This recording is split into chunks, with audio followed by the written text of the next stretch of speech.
30 plus years, I've seen every type of child grow up. Instead of giving me what I wanted, she gave me what I needed, which was truth. Don't let emotions win. Let truth win. Do your very best, and you should have a lot of fun while you do it. And the better you get at something, the more fun you're going to have at something. You moms and dads are wired with everything you need to be a parent to a great kid. Welcome to Parenting Great Kids. This is episode number 136, and I am your host, Dr. Meg Meeker. Today, my guest is author Crystal Paine. Crystal has a fabulous new book out called Love-Centered Parenting. Crystal's a wife, a homeschooling mom to 3 young children, and she's been writing on topics related to frugality for the last 5 years and living a frugal, simple, and debt-free life since she was born. Her blog, MoneySavingMom.com, is one of the top personal finance blogs on the web, averaging over 4 million page views per month. Crystal has contributed to articles in Women's Day magazine and All You magazine, as well as being mentioned on National Public Radio and CNN.com, in USA Weekend and Real Simple magazine, and numerous other local newspapers and radio and television shows. Needless to say, Crystal has a lot to tell us, and I'm so glad to have her here. As always, I'm going to share my points to ponder so you have something to start using right away. And parents, remember, don't just download these episodes, click the subscribe button. I promise you won't regret it. We're on iTunes, and the PGK podcast is available in the Google Play Store and on Stitcher. Friends, I need you to check out my brand new course called Simple Discipline That Works. You can find anything out about it if you go to my website, meekerparenting.com, click on the free webinar, and you'll hear all about Simple Discipline That Works. So parents, thanks for listening. This is episode number 136. Stay with us. I want you now to listen in on my fabulous conversation with Crystal Paine. Well, Crystal, thanks so much for joining me on our podcast today. I am so excited to be here. You wrote a fabulous book, Love-Centered Parenting, and I loved that idea, but I'll tell you the truth, I really didn't know what it meant. But this book comes out of a lot of pain in your own life, particularly a painful experience. Can you tell us about that experience? Yes. If you had told me that I was going to be writing a book with parenting in the title, I would have said, no, you got the wrong person. Because for years and years, for some reason, when you write things on the internet, people think that you somehow know what you're talking about. And so they would come to me and ask me things about parenting, which I don't talk about on the internet. And I would say, just ask me in 25 years from now. Maybe I'll have something to share with you.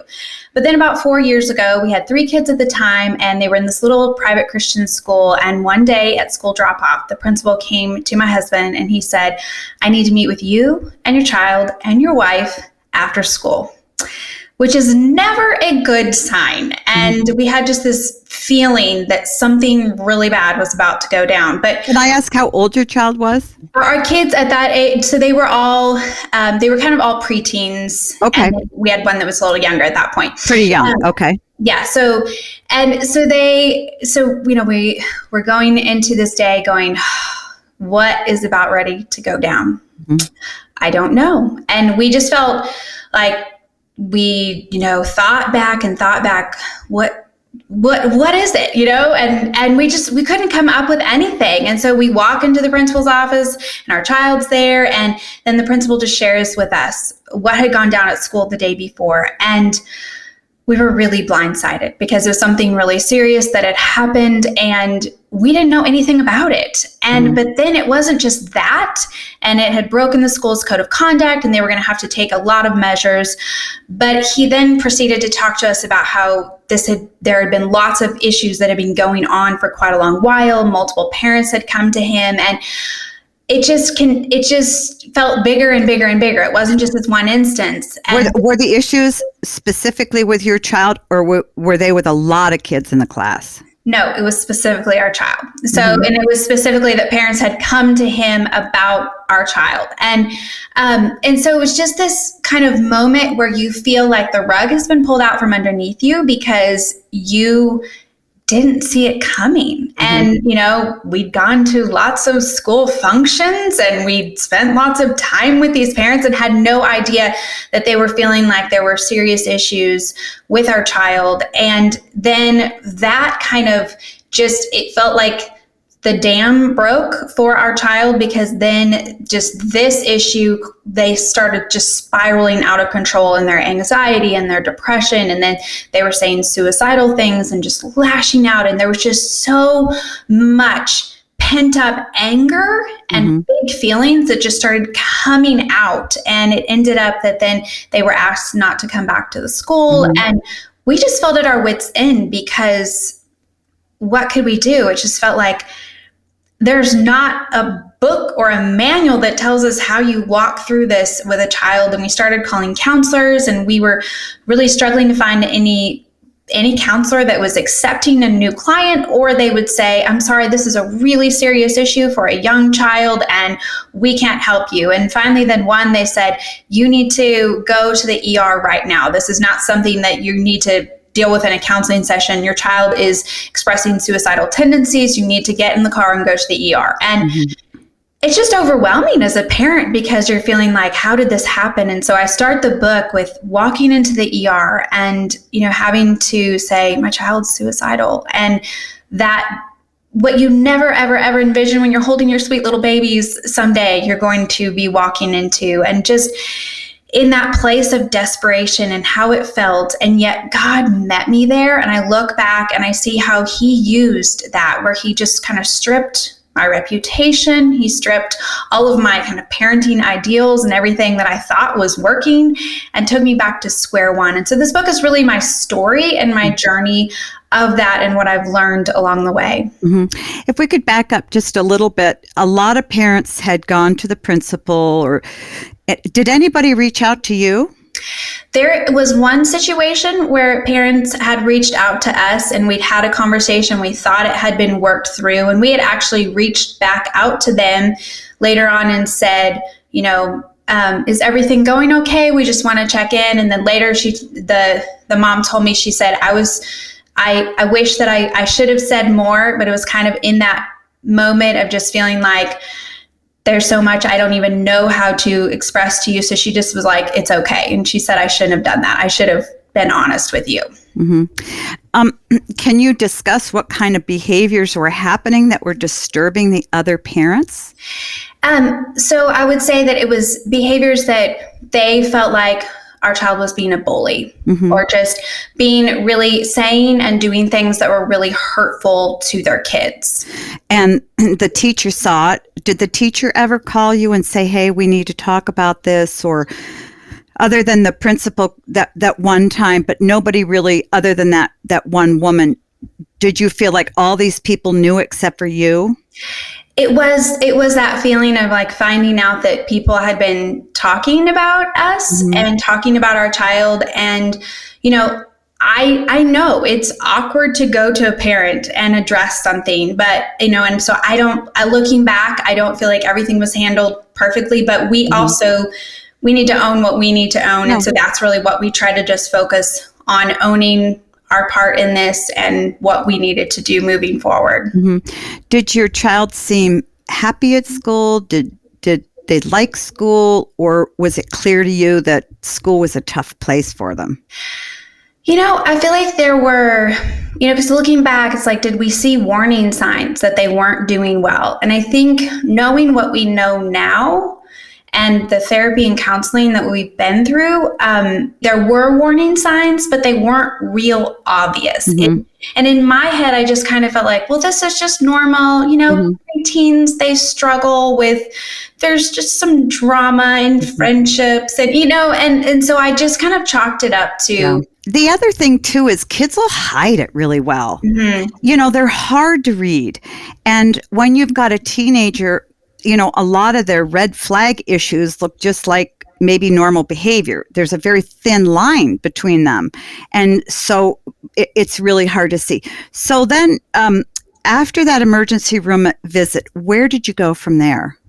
So we were able to get in with a therapist, which was just a huge answer to prayer. And we scheduled our meeting, and we had that initial meeting. And so first, the therapist had my husband and I come in and have the initial meeting. And I just remember sitting there on the couch saying, if there is anything that I can do, like, I'm at this completely desperate place. I want to help my child. And they are just, it feels like everything that I do is just the wrong thing because they're just so angry, and there's so much vitriol that's coming out of their mouth right now, and they don't want to live life. They're just angry, and please help me. And I remember her talking about, some of the things that she was going to go over in the therapy sessions. And I remember sitting there just kind of feeling like, I mean, you can try, but I don't think any of this is going to work. I feel like I just had kind of this defeatist mentality because it was just so bad. And for the first few months, I really honestly was like, I mean, I don't know why we're paying all this money, because it feels like this isn't doing much. But I'm so glad that we stuck with it. And so I would encourage anyone who's listening who, you feel like, we're investing this time and this money into this thing, and it just feels like it's going nowhere. It takes a lot of time. And one of the biggest things for our child was learning emotional language and learning how to express their feelings, because all they knew, everything just came out as anger. And so they just didn't have any context for being able to express, I'm feeling embarrassed, or I'm feeling hurt, or I'm feeling sad.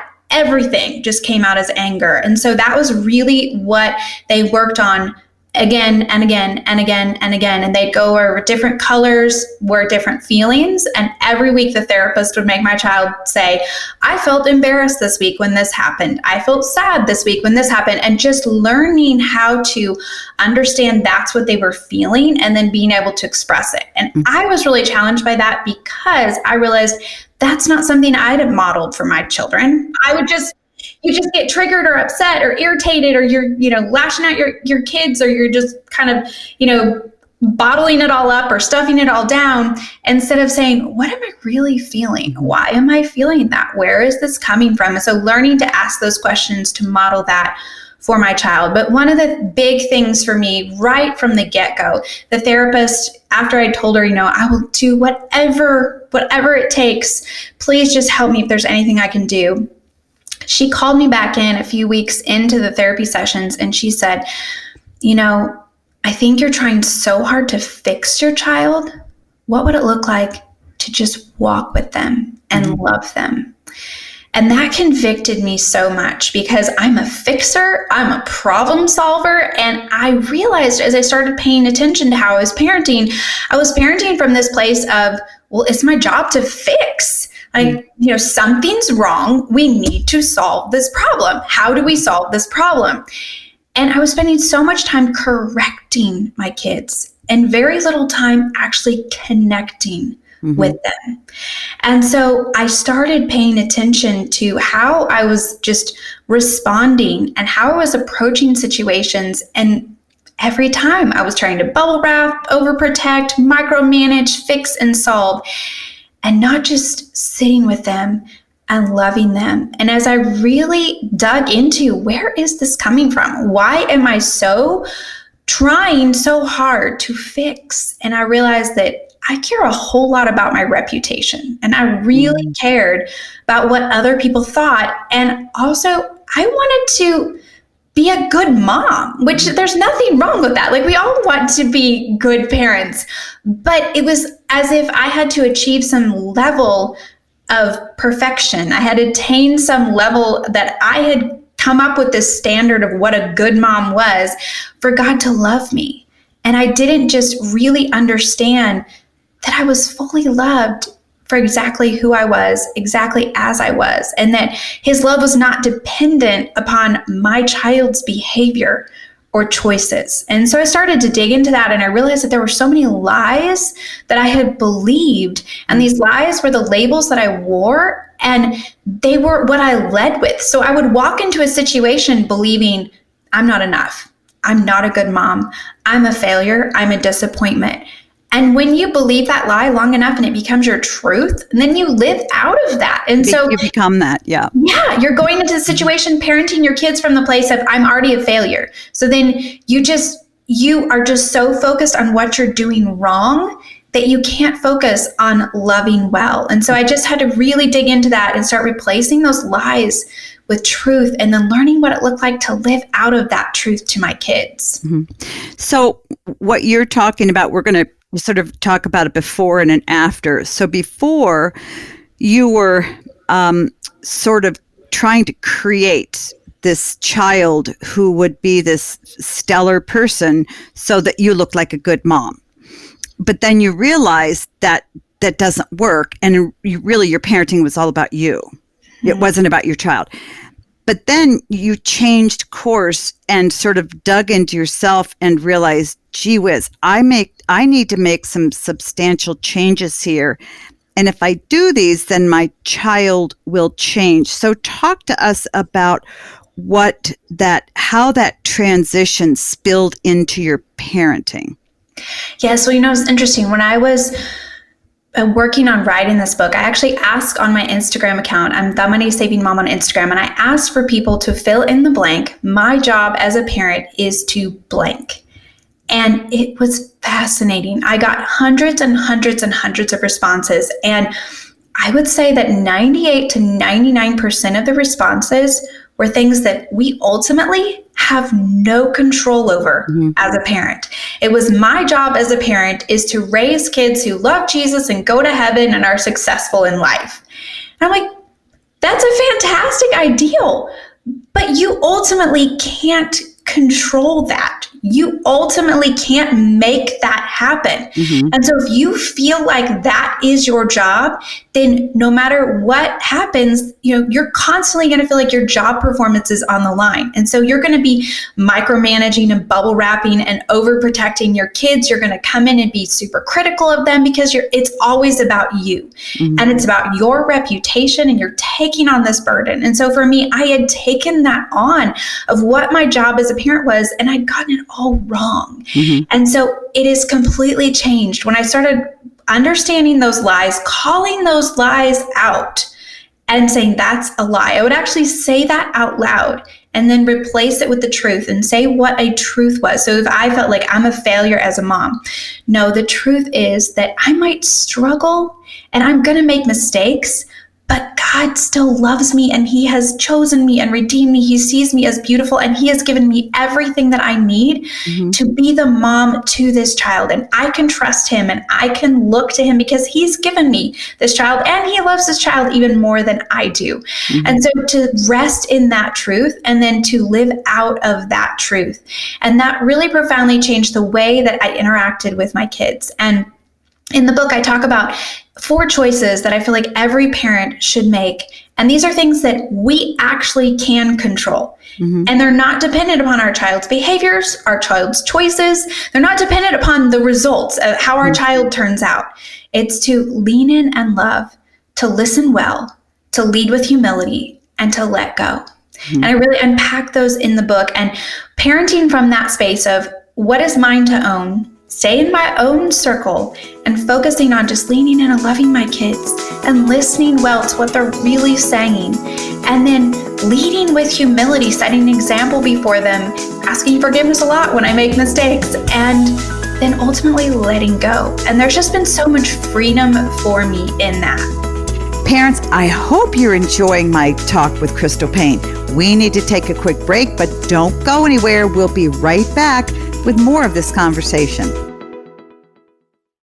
When you talk about leaning into love, I just want to make sure that listeners understand what you're saying, because some people would hear, the way to love my child well is to give them a lot of opportunities and help them get to, the right high school, the right college. So talk about what it meant for you, how you loved differently, because it sounds like you loved your kids before this happened.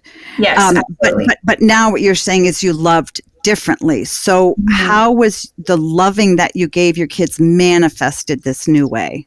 So when I understand how much I am loved and I have that love pouring through me to my kids, it completely changes the way that I approach a situation. So let's say that just the other day, 2 of my kids were fighting. They were just having an argument, and we were going to be going somewhere, and I got in the car, and both of them were going at it. And it was kind of a big thing because they're a little bit older now. And so some of this stuff, it has bigger consequences, and they're really going at it. And I realized, okay, I need to address the situation. I actually said, I'm going to go back in for just a second. I went back into the house because I was like, I need to just stop. I need to breathe. And I just sent up a flare prayer to the Lord saying, God, please help me to know how to walk this out with my child right here, right now, and how to just help them process through this. And then I just reminded myself, lean in and love, listen well. And so I got back into the car, and I had both of them individually share what they were feeling, and not saying something about the other child, but just their own feelings. What are you feeling? And it opened up the door to such great conversation. And it wasn't like we had this perfect resolution, because I don't need to have a perfect resolution, but I wanted to make sure that they both felt loved, and they both felt heard, and they both were able to express what they were actually feeling. And so I was able to lean in and love them in that moment, and take that posture of, I care about you. This is not about fixing. This is not about preaching a sermon to you. This is about really hearing your heart. Often when kids fight, one walks away with very hurt feelings and the other one doesn't. So did you talk to one about asking for forgiveness from the kid she or he hurt, or did you just let that go? Yes. So in this particular case, after they had both expressed their big feelings, there were some things where they felt unheard by each other. And it was like they were just shouting over one another, and neither one was really hearing. One of them was feeling hurt about this thing, and the other one was feeling hurt about this thing. And so we talked about that. And I actually asked them a question. I said, how do you think Jesus would have you respond? And, when we walked away from that, both of them, they did apologize to one another. I'm not going to require it in the sense of that I don't want them to just apologize out of, well, I have to. But I try to really just walk with them through it in a way that they could see where the other one was coming from. And I think that was really what the beautiful thing was, is that maybe they still didn't agree at the end, but they understood one another better, and they saw how they had hurt one another by their words and by how they were interacting with one another. And then I was able to share with them in my own life. And that's one thing I just try to, instead of preaching a sermon or telling them what they need to change and do and trying to fix it, more talking about asking questions of them. That's something that I've really tried to focus on, is asking questions and letting them open up and share. But then also to share from my own life of when I've made a similar mistake. And so talking about from my own life, and here's where I struggle with this. And, so just letting both of them express their feelings. And it was really helpful for me as a parent too, because I think sometimes when we come in and we're like, you just need to stop fighting, no more fighting. We don't fight in this household. That's not kind. Stop it. We don't get to the root of what's really going on. A lot of times the surface stuff is just pointing to there's something much deeper. And so in this case, there was for both of them. And it helped me to understand their hearts so much better because of taking that time to lean in and love and to listen to them well. You talk about inviting your child to be with you, especially on bad days. How do you invite your child to be with you in a meaningful way? Because I can see some parents going, well, we hear about teachable moments, and we all sort of feel that every moment we're with our kids, something good has to come out of it. But that's really not what you're talking about. So talk to us about inviting our kids to be with us. It was really interesting. We are licensed foster parents. And so when we were going through our training, they were talking about how kids with trauma, if you do time out for them, that can actually be really traumatic to them. But so often that is kind of our go-to, where it's like a child is being bad, so we're like, go up to your room. And they really challenge us to have time in. where it's like bringing the child alongside you and being with them. And so it depends upon the age of your child. But I think just recently, one of my kids was just really struggling. And I actually just went and sat next to them. And I just said, how was your day today? But it wasn't in the sense of like, hey, I know something's really going on with you and we need to unpack this and we need to talk, but just starting with kind of more of the surface stuff so that they feel more safe with you, and that it's not like you're just trying to pry into all their stuff. And so, if they're little, it might just be getting down and playing with them. Maybe they just haven't had a lot of time with you. And so they're trying to get your attention by acting out. And, it would be better if they would just come and say, hey, Mom, can I spend time with you? But sometimes kids don't have that emotional language to say that. And so paying attention to that, sitting and getting on their level. As they get older, what are things that your kids love to do? I think so often I talk to moms who are like, I can't connect with my child. And I'll be like, well, what do they like to do? Just the other day, Mom wrote in to me and she had a 14-year-old, a 12-year-old boys, and she was saying, I just want to spend time with them, but I don't know what to do with them. And I said, well, do they like video games? Do they like sports? What are those things that they like? And she said, oh, well, I'm not interested in any of that stuff. And I think as moms, even if could care less about something that they're really passionate about, we care about them. So because we care about them, caring about what they care about, and just so being with them. And so sometimes that's, saying, hey, do you want to, one of my daughters, she loves to go shopping. And so just, if I think like we need to spend more time together, we're not connecting as much as I would like. So just say, hey, do you want to go to Target with me? Like that speaks her love language in such a big way. And that's not like, I don't just go to Target for fun. That's not me. But saying, I want to step into your world. I want to care about what you care about. I want to do something that speaks love to you. I want to be interested in what you're interested in. I think that really tells our kids that they are priorities to us and that they are seen and heard much more than sometimes it's our tendency to kind of be like, come step into my world. Come, I'm going to run an errand. You want to come with me? Nothing wrong with that. But if that's all we're doing is asking them to step into our world, I think we're not going to connect them at such a deep level. One, for them to know we see them and we're interested in what they do. But I remember I had a friend who was a dad, and he was having a hard time connecting with his teen because the teen just wouldn't talk. And at night, when the son was doing his homework, Dad would just go sit in his room, the son's room, and just sit on the floor and do some of his work and not even talk. And eventually, his son's like, that's kind of weird, Dad. And he didn't do it every night, but the whole goal is, I just want to be in the same room with you, and I don't need to talk. But and eventually that really helped your relationship. Talk to us in the last few minutes about learning to welcome feedback from our kids. Boy, that's a hard one, because they will show us very clearly what we're doing wrong much more quickly than what we're doing right. So how do you start to get feedback from your kids? I think that if they're 16 years old and you've never asked any kinds of questions or never kind of showed vulnerability before them, you're going to have to work up to it. And it might start with just saying, hey, I'm really struggling as a mom right now, and I feel like I am not doing a great job of listening well to you, and I want to work on, our relationship, and I want to do what I can do. And so is there anything, or even not saying, is there anything, saying, what is something that I do that really annoys you? Or starting with as a little bit more of a surfacey question. I think that opening up the door to that. Now, if you start it when they're younger and you give them opportunities, my kids, they don't wait until I'm asking them for feedback. They're very honest with just saying, hey, Mom, I don't feel heard right now. And I really appreciate that, because it's easy for me to think that we're connecting and to realize, no, I'm actually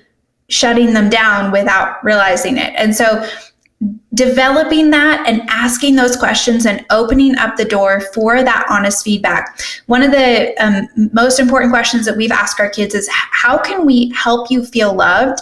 And what do we do that doesn't make you feel loved? And same thing of, how do you feel heard? And when do we do things that make you not feel heard? And when do we do things that make you feel shut down? And so the more that we just ask those questions and welcome that feedback and then receive it, I think that's the most important thing, to receive it instead of trying to defend ourselves. Because I know when you get it, you kind of want to jump to, well, but you don't understand. It was because of this. But to just receive it and apologize and say, would you pray for me? And would you, help me? I want to work on that. And I am so sorry. And will you forgive me? And just being honest and then working on it and really prioritizing that. I think that speaks volumes to our kids. What if kids give you feedback that isn't, I'm thinking about, in particular, this one girl was very angry with her mother because she said, my mom just takes my phone away all the time. And that just drives me crazy. And she would tell her mother that, but what do you do when a child is sort of legitimately complaining about something that you do? Well, and I think, in that case where it's like, you're doing something and the child is saying, this is always happening. And maybe they're kind of whining and having a bad attitude about it. Really pressing into why, where is that coming from? But also making sure, have you given them a reason for why you're doing something? So often we just kind of go to, we're parenting out of fear. Like, I know a lot of parents are really scared of social media right now. They're really scared of what's going to happen, and legitimately so. There are a lot of dangers of social media. But if we just take the phones away instead of talking with our kids and, giving them parameters and really having those conversations, I think a child is going to feel really frustrated by that. Or also setting up clear, these are the consequences. If this happens, then you can have your phone. But if this happens, then we're going to have to take the phone away. And sometimes we actually write it up and have them sign it just to make sure that it's very clear that we're both on the same page. But one of the things I talk about in the book is, I think, being careful with how often you say no. We can become where no is just our default. It's just, we just say no. And so really asking yourself, why am I saying no? Do I have a very legitimate reason, or is it just because it's easier to say no and I don't really want to mess with that thing and that's going to mess up my schedule? And, you just kind of get stuck in that rut. And so to be careful that you're not just saying no out of selfishness, or just to make your life easier. And then also that your kids, if you do say no, if you do take away something, if you do have a consequence, that you've clearly communicated to them why. I think that that's really important, that it's not just because, or I'm the parent, but giving them a reason for why you're making this decision so that they at least have some context. Maybe they don't agree with you, but at least they have some context for where it's coming from. Well, Crystal, this has been wonderful. If people want a copy of the book, Love-Centered Parenting, or they just want to follow you, how can they find out more about you? So I always love to tell people to follow me on Instagram. That's my favorite place to be. I'm The Money Saving Mom on Instagram. I'm very active there on stories. I also am the founder of MoneySavingMom.com. So if you want great deals and ways to save money, MoneySavingMom.com is the place to go. And I am the host of the Crystal Paine Show, the podcast that my husband and I do together. And the book is available wherever books are sold: Christian Book, bookshop.org, of course, Amazon, or your local bookstore. Great. Well, thank you. This has been wonderful. I got to have you back and talk to you about money. Totally different topic, but thank you so much. Yeah, thank you. On to my points to ponder. 1, don't be afraid of seeing what's really going on in your child. Most of us fear the worst for our kids. Will they become suicidal, depressed, or bullied? We're afraid that something may be lurking in their hearts, but we either don't know how to figure out what's really there, or if we do, we may not know what to do if we find it. So we hope and pray we don't move forward toward them because we might be afraid of what we're going to find. Don't be. Sometimes all kids need to know is that you want to see all of them, not just what you see on the surface. They want to know that you love them completely and you're not afraid of them. You're not afraid of their feelings, of expressing themselves and finding out what's going on deep inside them. So open your arms and don't be afraid. Second, Stop thinking about how good or bad of a parent you are. Start focusing on your child. You know, when we see something wrong with our kids, I did this and I still do it with the grandkids. We immediately look inward and ask, what am I doing wrong? Stop it. Often we did nothing wrong. So don't take your kids' hurt personally. Focus on figuring out what you can do to help them. Then you can focus on what changes you need to make in order to get them through the difficulty. 3, never give up hope for your child or yourself. Being an authentic parent is hard. Truth be told, being an authentic person is hard enough. We don't really know what we can do and how well we can do it. We hide. This is the worst thing you can do if you want to help your kids. Move into tomorrow believing that they can get better and that you can be a better parent. No matter who you are or what you've been through, with God's help, life can always get better. Parents, you know I love answering your questions, so please keep sending them to me. You can email me your parenting questions to askmeg@megmeekermd.com. Again, askmeg@megmeekermd.com. I want to thank my guest, Crystal Paine, for joining me on the podcast today. And please check out her fabulous new book, Love-Centered Parenting. To find out more about Crystal, go to moneysavingmom.com. That's moneysavingmom.com. Be sure to follow Crystal on Facebook, Twitter, Pinterest, and Instagram. Just search for Money Saving Mom in your internet browser. Let's recap my points to ponder. 1, don't be afraid of seeing what's really going on in your child. 2, stop thinking about how good or bad of a parent you are. Start focusing on your child. And 3, never give up hope for your child or yourself. So until next time, parents, always remember, great kids are raised, not born.